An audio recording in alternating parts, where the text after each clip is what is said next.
Olá, meus amigos, boa noite a todos, muita paz, muita alegria. Uma alegria muito grande estarmos aqui mais uma vez reunidos, a fim de que possamos estudar esse livro tão maravilhoso de Kardec, O Céu e o Inferno. E nós estudamos semana passada sobre os suicidas, e nessa semana nós vamos trazer no capítulo 6, os criminosos arrependidos. Semana passada tive várias pessoas que entraram em contato comigo a respeito dos casos, porque de fato, quando vai se tratar de suicidas, nós temos ali um sentimento diferente, né? E realmente são casos tristes, mas se nós pararmos para observar, todos os casos são tristes, porque nós estamos ainda num processo de evolução. Então, com certeza, semana passada, quando tratamos dos suicidas, tenho certeza que muitos de nós levou para casa aquele sentimento, né, um aperto no coração. E hoje talvez não seja diferente. Mas é a oportunidade de nós olharmos para dentro de nós, olharmos para nós como espíritos nessa caminhada evolutiva, entendendo que nós já estivemos nessas posições, ou talvez estejamos nós nessas posições, não é verdade? Boa noite, meus amigos que estão entrando aqui. Sejam todos bem-vindos. Vamos começar então.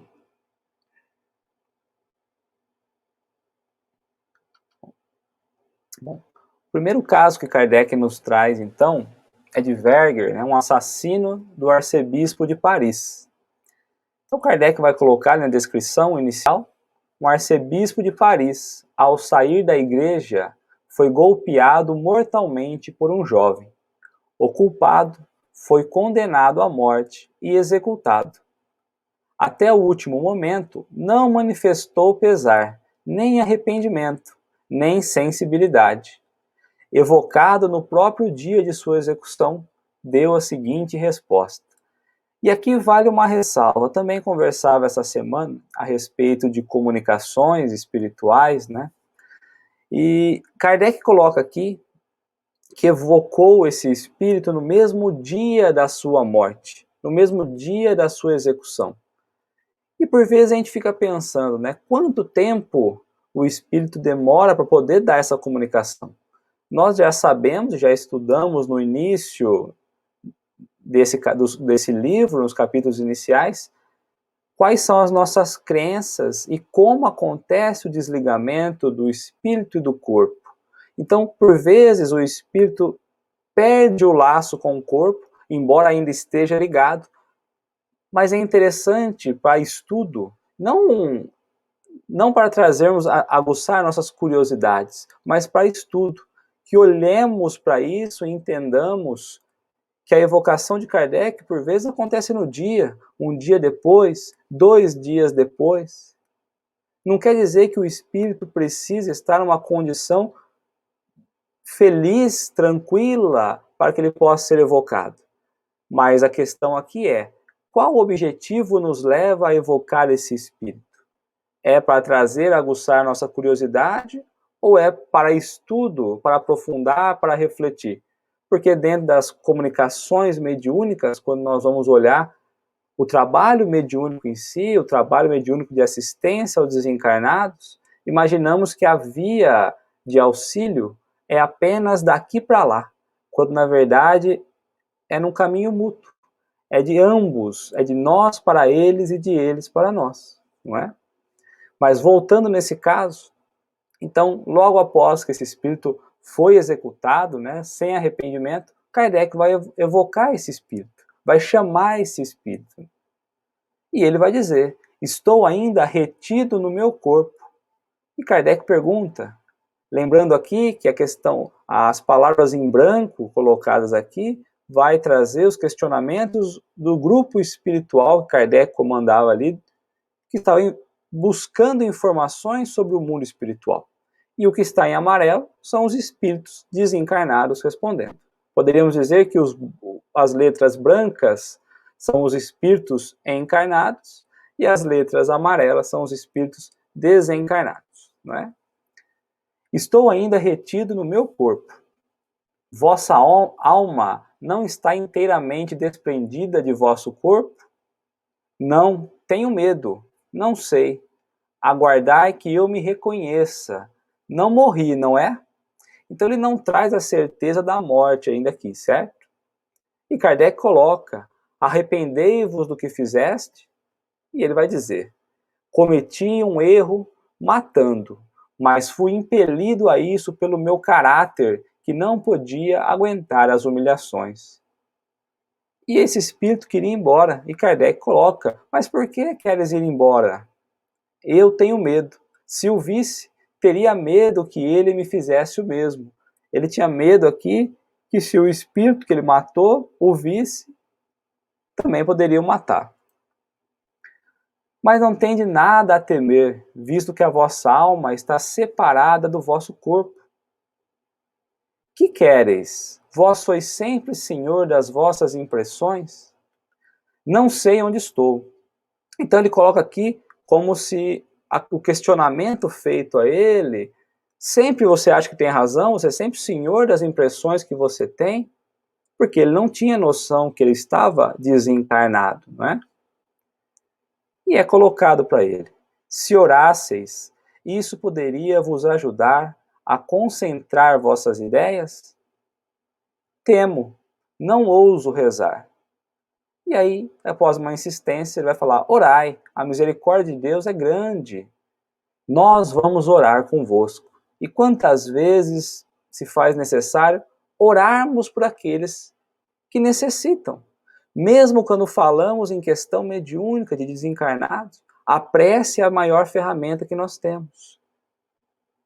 E após a prece, então, o Espírito vai dizer, sim, a misericórdia de Deus é infinita. Sempre acreditei nisso.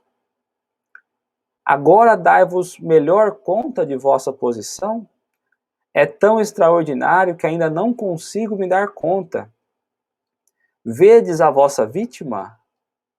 Parece-me ouvir uma voz que se assemelha à dela, e que me diz, não te quero mal. Estou louco. Ele achava então que ele estava louco, né, por estar ouvindo aquela voz. Estou louco, pois vejo meu próprio corpo de um lado e minha cabeça de outro. Lembremos que nessa fase, nesse momento, né, as condenações eram levadas à guilhotina. Então, por isso que ele diz, ele vê o corpo de um lado e minha cabeça do outro. Então, a condenação é justamente essa, né? E, no entanto, parece-me que estou vivo, mas no espaço, entre a terra e o que vos chamais o céu. Sinto o frio de uma faca caindo sobre o meu pescoço, mas é o medo que tenho da morte. Parece-me que vejo inúmeros espíritos à minha volta, me olhando com compaixão. Eles conversam comigo, mas não os compreendo. Então vê que ele traz as sensações ainda como se ele tivesse encarnado. A sensação que ele tem é que de fato ele ainda não morreu. E aí ele ouve os espíritos falarem com ele, mas ele ainda não o compreende. Talvez porque não tenha percebido que a forma de entendimento espiritual é um pouquinho diferente. Entre esses espíritos, há um cuja presença vos humilha por causa do vosso crime? Eu vos direi que há um que eu temo, é aquele que eu abati. Então ele trazia o medo daquele que ele havia matado, né? Lembrai-vos de vossa existência anterior? Não, estou no vago, creio sonhar. Mais uma vez é preciso que eu reconheça, né? Que eu me reconheça. Porque nós ouvimos e estudamos em estudos anteriores que no momento do desencarno, desligamento do corpo e do espírito, o espírito por vezes não se reconhece como desencarnado. Ele fica meio no estado de perturbação. Então é preciso que ele se reconheça no momento em que ele se encontra. E 3 dias após, então, é novamente evocado, novamente chamado. E a pergunta que é colocada é a seguinte: reconhecei-vos melhor? Sei agora que não sou mais deste mundo. Já traz a percepção e a certeza que ele desencarnou. Lamento o que fiz, mas meu espírito está mais livre. Sei melhor que há uma série de existências que nos dão os conhecimentos úteis para nos tornar perfeitos, tanto quanto pode a criatura. Então aqui ele já traz, em três dias desencarnados, a compreensão das existências antecessoras, a importância da reencarnação, que somos a soma daquilo que vivemos no passado. E ele também já traz a certeza de que nós podemos nos tornar perfeitos, tanto quanto a criatura pode, porque perfeito é só Deus. A nossa perfeição ela é relativa. E aí é perguntado para ele: sois punido pelo crime que cometestes? Sim, sou punido, pois reconheço minha falta e peço perdão a Deus por ela. Sei agora que não devemos cortar os dias de nossos irmãos. Sou punido pelo remorso de ter retardado meu avanço e não ter escutado o grito da minha consciência, que me dizia que não era matando que eu chegaria ao meu objetivo. Mas eu me deixei dominar pelo orgulho e o ciúme. Enganei-me e arrependendo-me, pois o homem deve sempre esforçar-se para dominar suas más paixões, e eu não o fiz. E como é difícil dominarmos as nossas paixões. Por vezes avançamos o sinal, retardamos o nosso progresso por ciúmes, por não compreender a situação, por não pensar, por não parar, esperar, refletir, como ele coloca aqui no final, por não dominar as nossas paixões mundanas que ainda trazemos dentro de nós. E esquecemos de qual é o nosso objetivo. Como ele colocou também aqui, e por isso é a beleza do texto, por isso é a beleza dos exemplos que Kardec nos trouxe, que a consciência dele, a voz da consciência, dizia para ele parar, dizia para ele não fazer isso, que haveria outros meios de ele solucionar, mas ele não ouviu. Ele preferiu avançar. Que sentimento experimentais quando vos evocamos? Um prazer e um temor, pois não sou mal. Em que consistem esses prazeres e esse temor? Prazer de conversar com os homens e de poder confessar minha falta. Temor que eu não poderia definir, uma espécie de vergonha de ter sido homicida. E a gente vê todos os relatos como os espíritos se sentem bem, que os desencarnados se sentem bem quando em contato com o plano terrestre, quando em contato com os encarnados. E aqui ele já começa a trazer, então, o medo dele, não mais de encontrar aquele que ele havia matado, mas o medo por uma espécie de vergonha, como se fosse uma vergonha que viesse ali trabalhando já dentro dele, modificando seus pensamentos, trazendo-o para a realidade. Gostarias de reencarnar na Terra? Sim, peço isso e desejo me encontrar constantemente, ameaçado de ser morto. Sendo evocado, o arcebispo disse que perdoava seu assassino e rezava pelo seu retorno ao bem. Acrescentou que, embora presente, não se mostrar a ele para não lhe aumentar o sofrimento. E veja que exemplo, né? Ele que havia sido morto, desencarnou, já trazia então a compreensão do seu estado e perdoava aquele que o tinha matado. E muito mais que isso, evitava aparecer para ele, pois o aparecimento poderia ser um sofrimento ainda maior, poderia aumentar o seu sofrimento. Como nós reagiríamos a isso, não é? O homem que comete um homicídio sabe ao escolher sua existência que se tornará um assassino?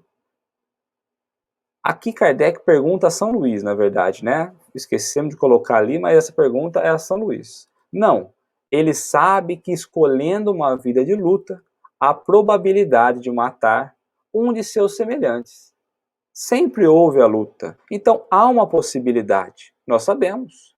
de cometermos, de cairmos, de andarmos pelas trevas. Porque a vida é realmente feita de luta.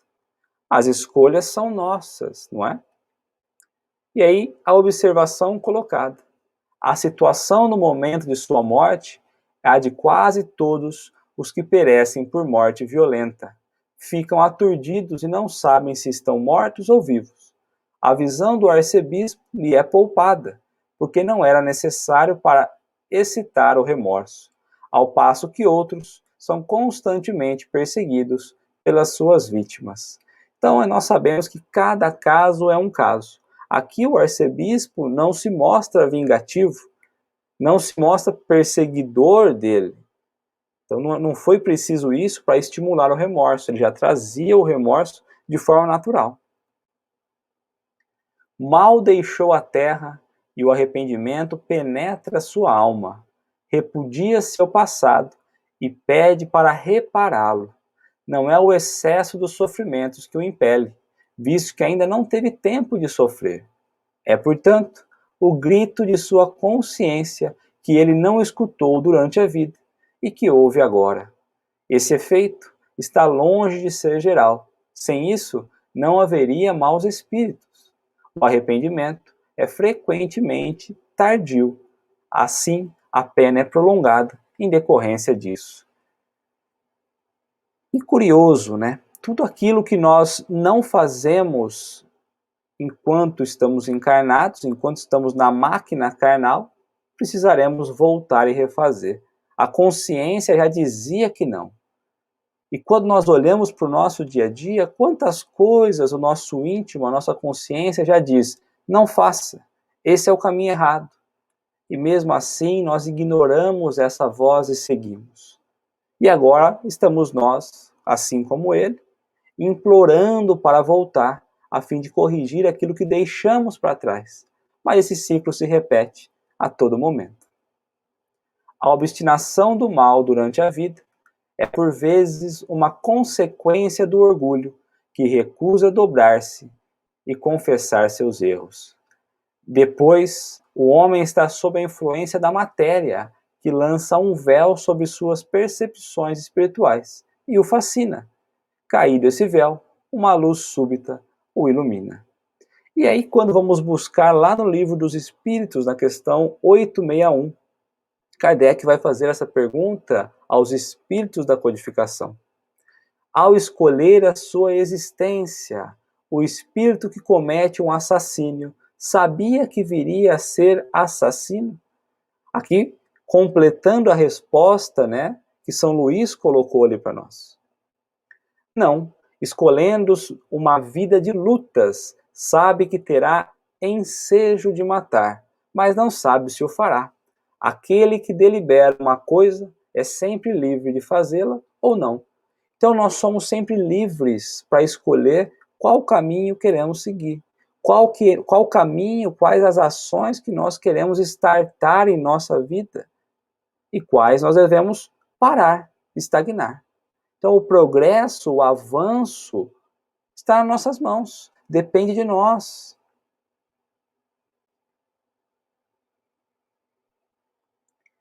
Kardec vai trazer então um outro caso de um outro espírito, né, de um outro homem condenado à pena de morte, executado em 31 de dezembro de 1857 e evocado 29 de janeiro de 1858, um mês mais ou menos após a sua morte. Kardec faz a evocação e ele vai dizer, estou aqui. E a pergunta inicial é, que sentimento experimentais a nossa visão? De vergonha. Então cometemos os equívocos e depois temos vergonha. Imediatamente após a vossa execução, tivestes conhecimento de vossa nova existência? Eu estava numa perturbação imensa, da qual ainda não saí. Ou seja, ele ainda se encontra nessa situação, nessa perturbação. Senti imensa dor, e pareceu-me que meu coração a sofria. Vi correr sangue, e minha dor só foi mais lancinante. Era uma dor puramente física, análoga a um sofrimento grave pela amputação de um membro, por exemplo? Então a dor que ele estava sentindo era semelhante à amputação de um membro? Ele vai dizer que não. Imaginais um remorso, uma grande dor moral.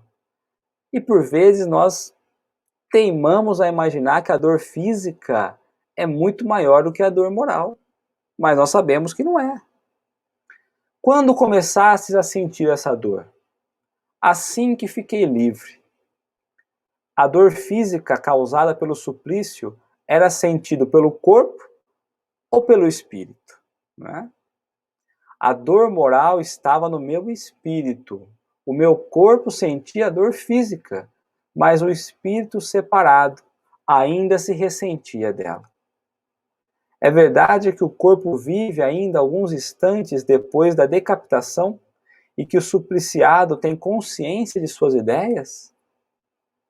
O espírito retira-se pouco a pouco, quanto mais os laços da matéria o prendem, menos a separação é rápida. Então, quanto menos esses laços existem, a separação é mais rápida. Qual foi o primeiro sentimento que experimentastes ao entrardes na nova existência?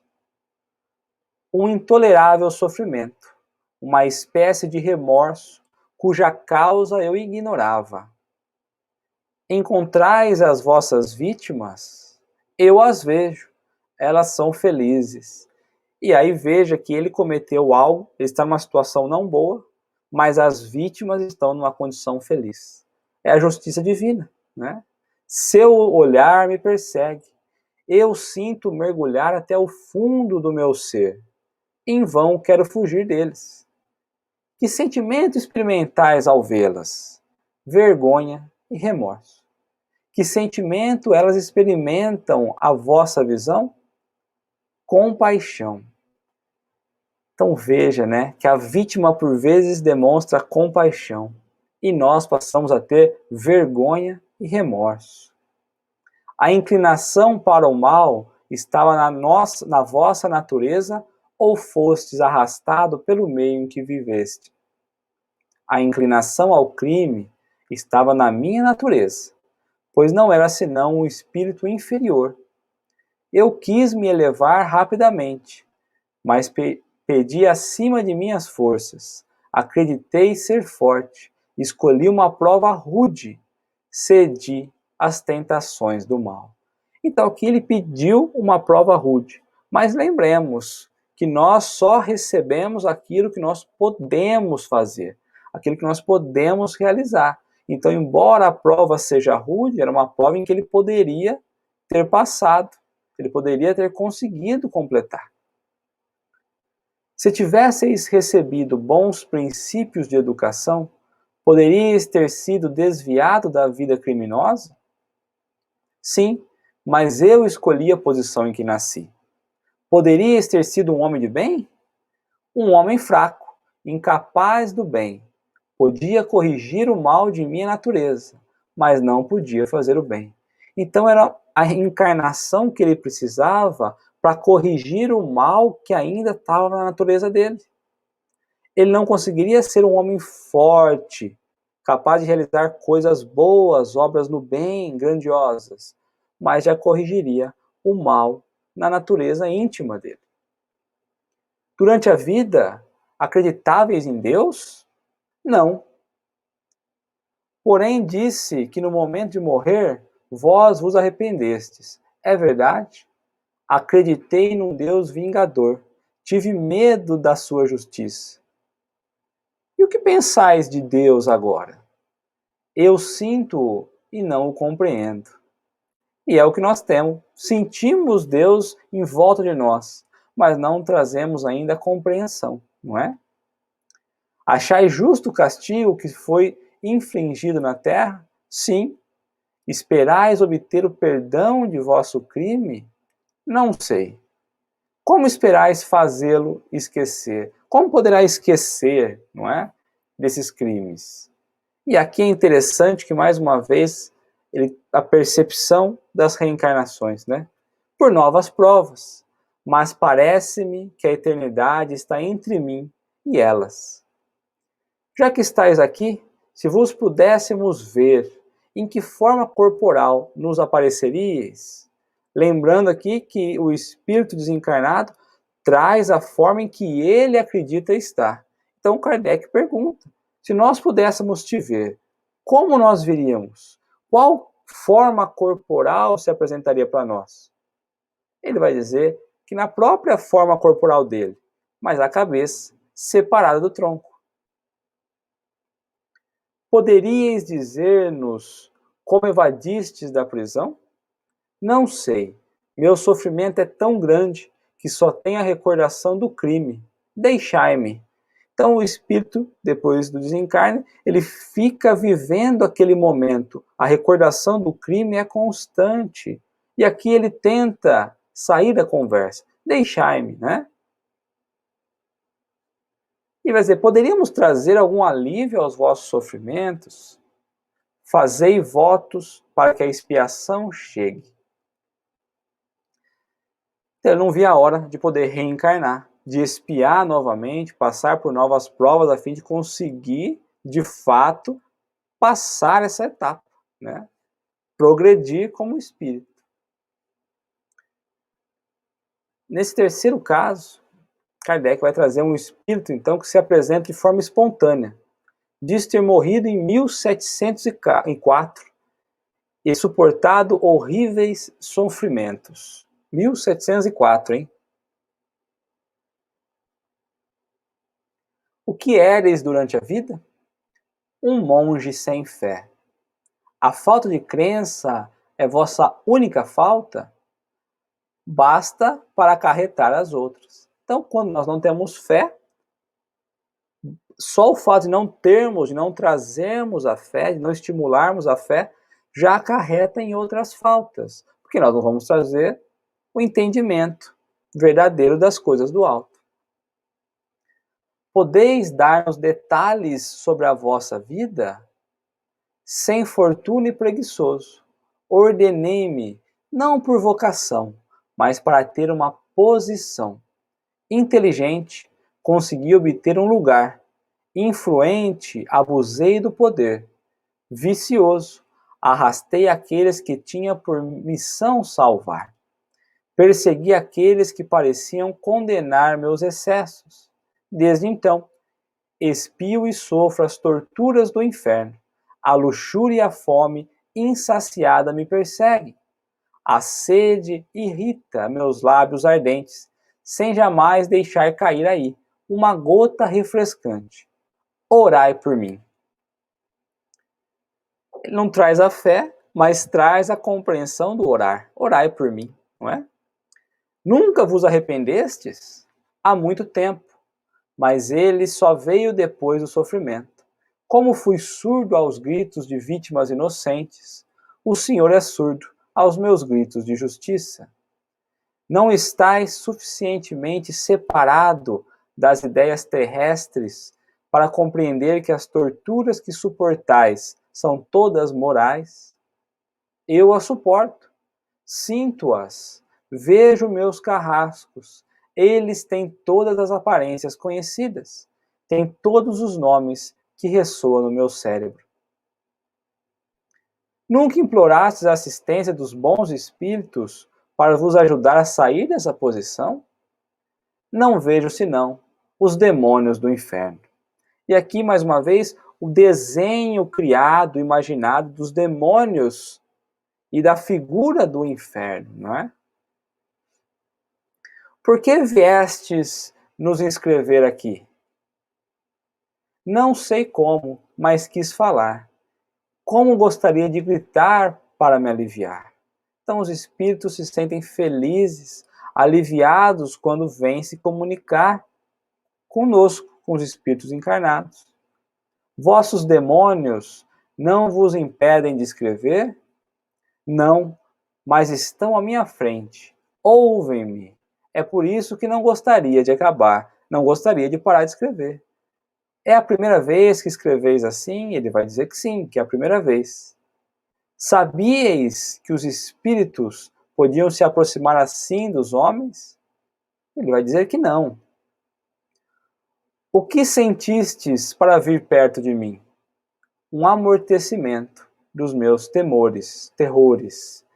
Então, quando estão próximos de nós, pela vibração, inclusive, pelo estado de pensamento, eles se sentem confiantes, amortecidos dos terrores criados no psiquismo. Então, eles se sentem confortáveis em conversar nas reuniões mediúnicas. Pedi assistência de vossos protetores, vamos orar juntos.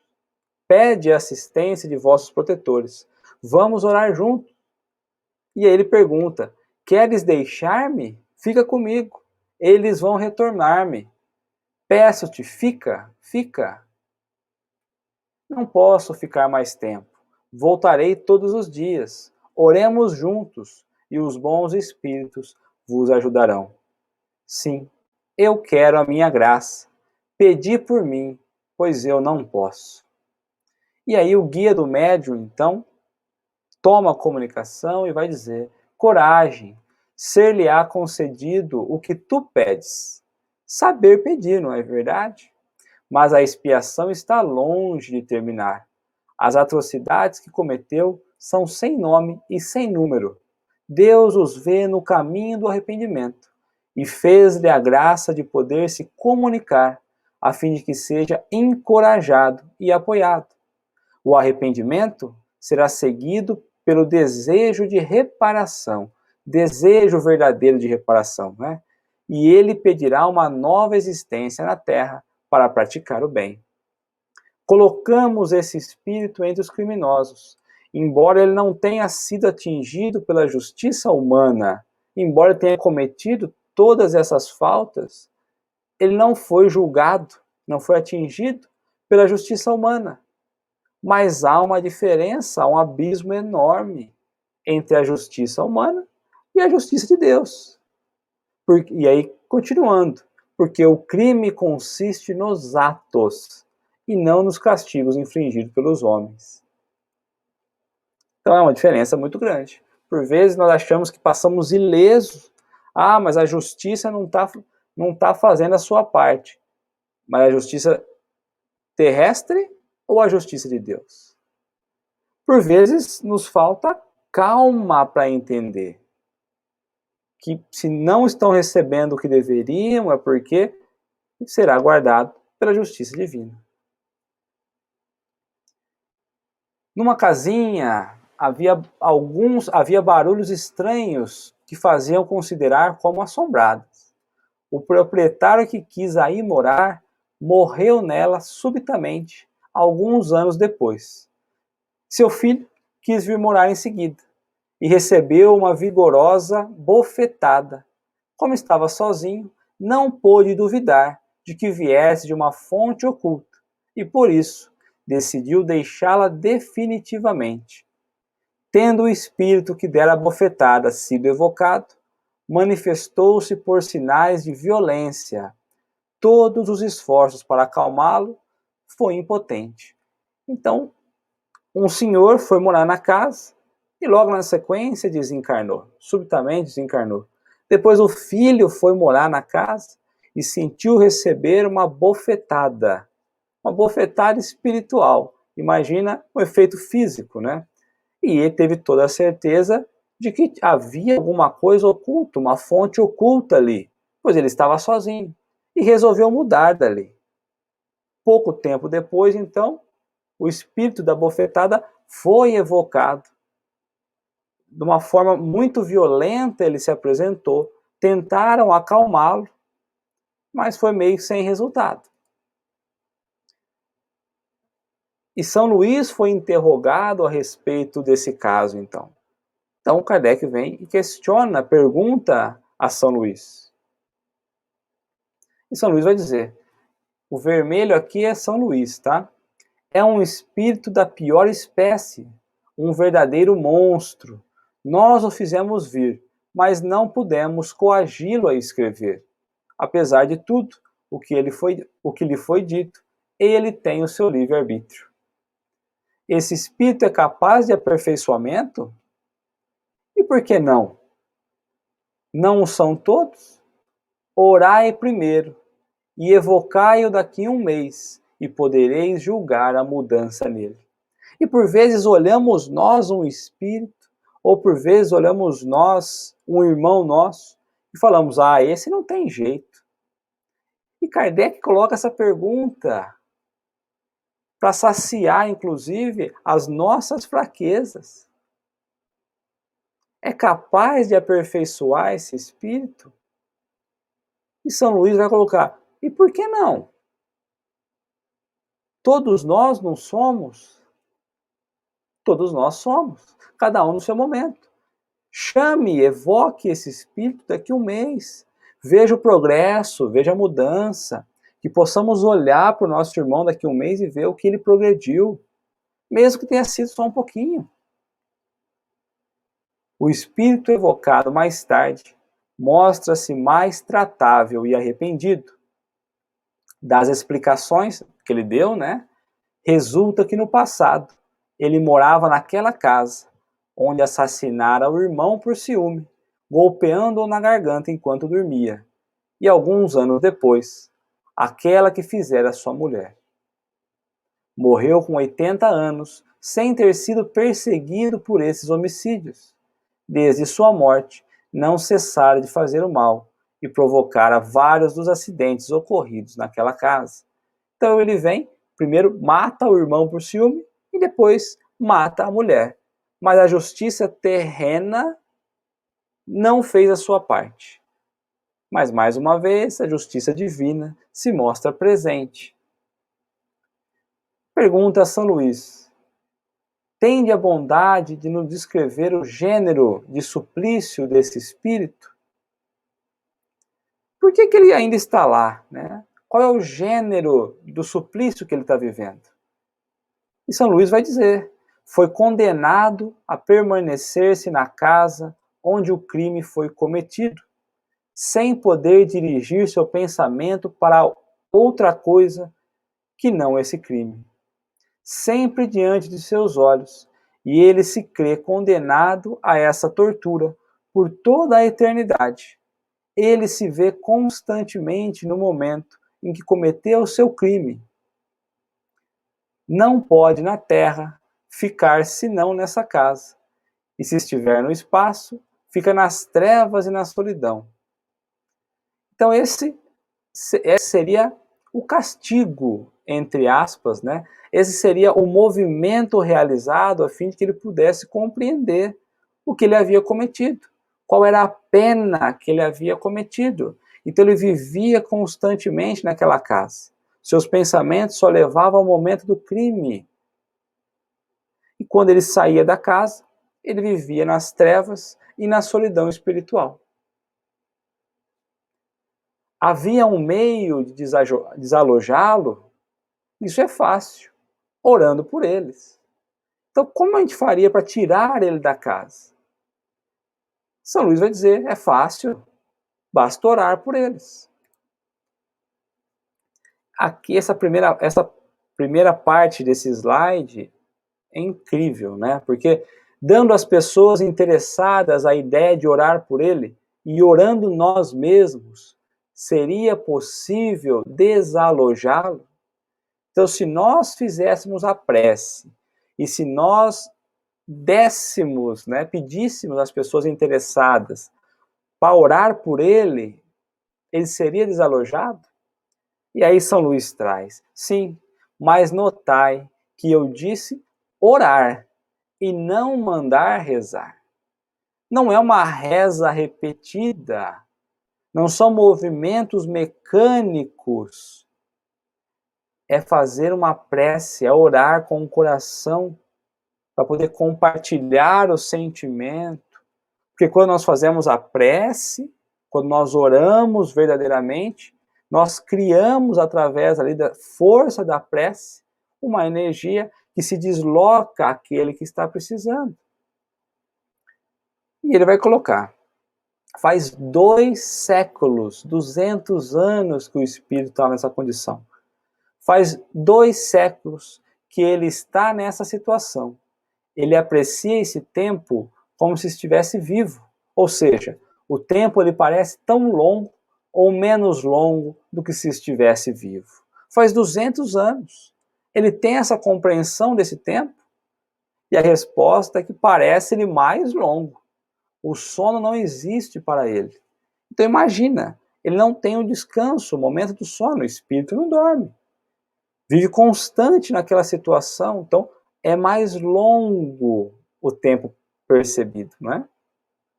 Foi-nos dito que para o espírito o tempo não existe e que para eles um século é um ponto na eternidade. Então não é o mesmo para todos? Todos trazem a mesma percepção do tempo? Né? A resposta é não. Para os espíritos inferiores, o tempo é por vezes bastante longo, sobretudo quando sofrem. Então, no momento que eles estão sofrendo, trazem a percepção de que o tempo demora mais para passar. Mas de onde vinha esse espírito antes da sua encarnação? Ele tivera uma existência entre as tribos mais ferozes e mais selvagens. E anteriormente à reencarnação das tribos, ele vinha de um planeta inferior à Terra. A Terra não é lá grandes coisas. Não é um planeta evoluído, não é feliz, ditoso, mas já está à frente de alguns outros planetas.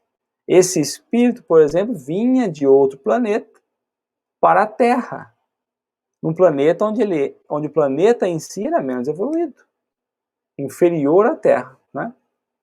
Esse espírito é punido bem severamente pelo crime que cometeu. Se viveu entre hordas bárbaras, deve ter aí cometido atos não menos atrozes do que o último.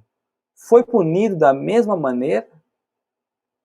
Então ele foi punido da mesma maneira nas outras encarnações, porque com certeza, pelo local de onde ele veio, num planeta inferior à Terra, em tribos ferozes, selvagens, lá ele também cometeu atos bárbaros. E ele foi punido da mesma maneira? A resposta é que ele foi menos punido, porque ele era mais ignorante, compreendia menos o seu alcance. A maneira em que nós vamos, então, tomando conhecimento, vai ficando mais difícil. Seremos mais culpados. Mas quando somos mais ignorantes, nós sofremos menos a punição, porque nós não sabemos como funciona. Então, o saber é muito bom porque nos liberta. Mas, de certo modo, o saber nos condena nas penas da vida.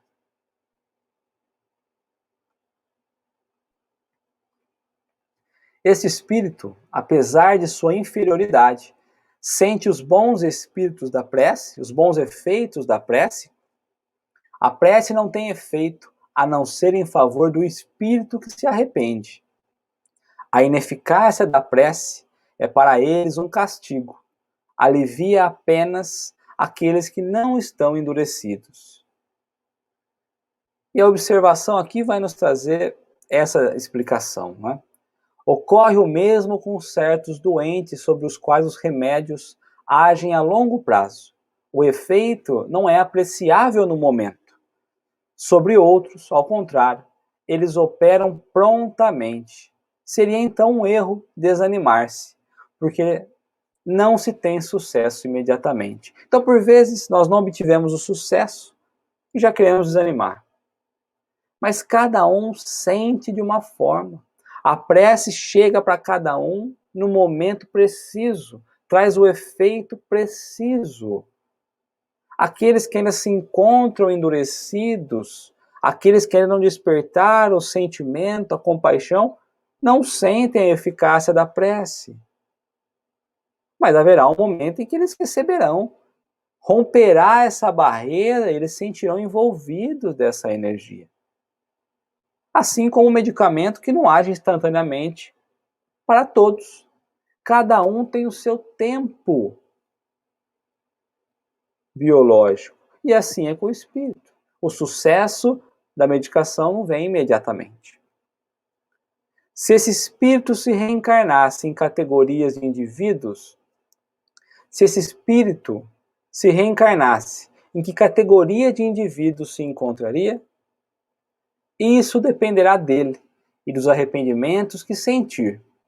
Várias conversas com esse espírito trouxeram-lhe uma notável mudança no seu estado moral.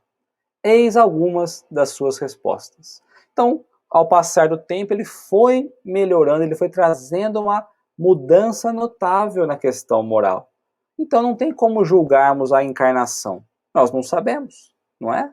No momento da encarnação, como esse espírito estará moralmente, não é? Perguntaram ao espírito, então, né? Por que não pudesses escrever na primeira vez em que fosses chamado? Eu não queria. Por que não queríeis?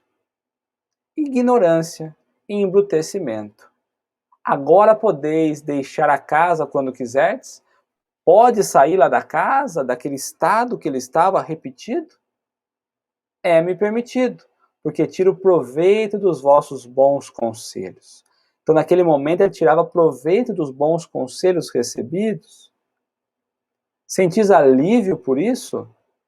Começo a ter esperança. Entrevedes o fim de vossas penas? Oh, ainda não. Já é muito mais do que eu mereço saber, graças à vossa intervenção, que elas não durarão para sempre. Então ele não sabe o fim das penas, mas ele já sabe que ela não vai durar para sempre. Tende a bondade de nos descrever a situação em que estáveis antes que vos chamássemos da primeira vez? Como ele estava antes da primeira evocação? Eu não tinha consciência de nada no mundo, senão do meu crime, e não podia deixar a casa onde o cometi. Hoje, muito mais remorso, e não sou mais coagido a ficar nesta casa fatal. É-me permitido vaguear na terra e procurar esclarecer-me pelas minhas observações. E se sofro menos por um lado, minhas torturas aumentam do outro pelo remorso, mas ao menos tenho esperança. Se deveis retomar uma existência corporal, qual escolheríeis? Ainda não vi o suficiente, nem refleti o suficiente para saber. E aí Kardec coloca, durante vosso longo período de isolamento, tivesses remorso? Nem um pouco, e é por isso que sofri tanto tempo. Obrigado a vós, que tivestes compaixão de mim e me esclareceste. Como é importante esclarecermos aqui o espírito da sua condição. E às vezes a gente acha que é algo tão mecânico ali, né? E a possibilidade de conversarmos com o espírito vai trazer para ele ali um entendimento, um esclarecimento e despertar a compaixão. É o momento da virada onde o espírito se sente acolhido e compreende que precisa seguir no caminho de luz, sair das trevas. E a observação colocada aqui por Kardec. Vimos efetivamente avarentos sofrer com a visão do ouro, orgulhosos atormentados pela inveja das honras, homens humilhados pelo poder invisível. No mundo dos espíritos, há alegrias para todas as virtudes, apenas para todas as faltas. E aqueles que a lei dos homens não atinge, são sempre golpeados pelas leis de Deus. Deve-se notar que a mesma falta, embora cometida em condições idênticas, são punidas por vezes muito diferentes, ou seja, cada situação traz uma condição diferente, segundo o grau de avanço dos espíritos. Aos espíritos mais atrasados são infligidas penas mais materiais do que morais, ao passo que, ao contrário, são mais desenvolvidas. Nesse Código Penal Divino, a sabedoria, a bondade e a previdência de Deus se revelam até nas menores coisas. Tudo é proporcional para facilitar aos culpados o meio de reabilitação. Então, vejamos, né? Quando nós olhamos pela bondade divina, a maneira de recuperar, de reabilitar, sempre é voltada a facilitar o modo como os culpados irão identificar as suas falhas, os seus erros, os seus equívocos. Quando nós olhamos os casos aqui, né, os caminhos de Deus, ele finaliza aqui, né, os caminhos de Deus são inúmeros. A evocação é um meio de assisti-los, mas não é o único. Aos espíritos sofredores nunca faltou auxílio em nenhuma época.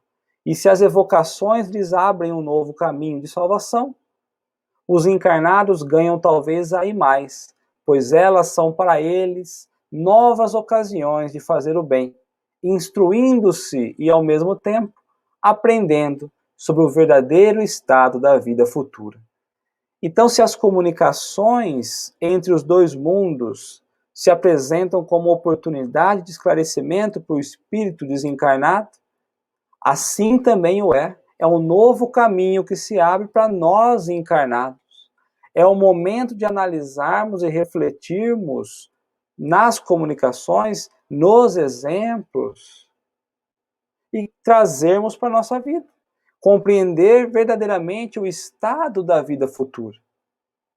Como já foi dito por diversas vezes, somos hoje o reflexo e a soma de tudo do passado. Hoje é a nossa melhor versão. Estamos nós com as melhores virtudes, o desenvolvimento de todas as virtudes possíveis para nós. Mas o futuro depende das ações de hoje. Então, se queremos nós vivermos épocas mais tranquilas, é preciso plantar hoje. É preciso compreender que os nossos atos nos guiam à frente. Porque, como o título nos traz, criminosos arrependidos, por vezes os criminosos podem ser nós mesmos, cometendo faltas em nossas vidas, matando as oportunidades de crescimento que se apresentam como a forma de Deus se fazer presente no nosso dia a dia. E quantos de nós já não esteve nesse papel? Quantos de nós ainda não estão submetidos a tentações de cair nesse papel? Então, que possamos olhar para Deus, que possamos olhar para os bons amigos e agradecer as oportunidades que nos são dadas, os casos, as histórias que nos são apresentadas, a fim de que possamos refletir e trazer para o nosso dia a dia, a fim de compreender o que realmente significa a vida futura. Um grande beijo no coração de todos vocês, que possamos ter uma semana abençoada, repleta de paz, repleta de carinho, repleta de amor e de muita reflexão. Fiquem com Deus.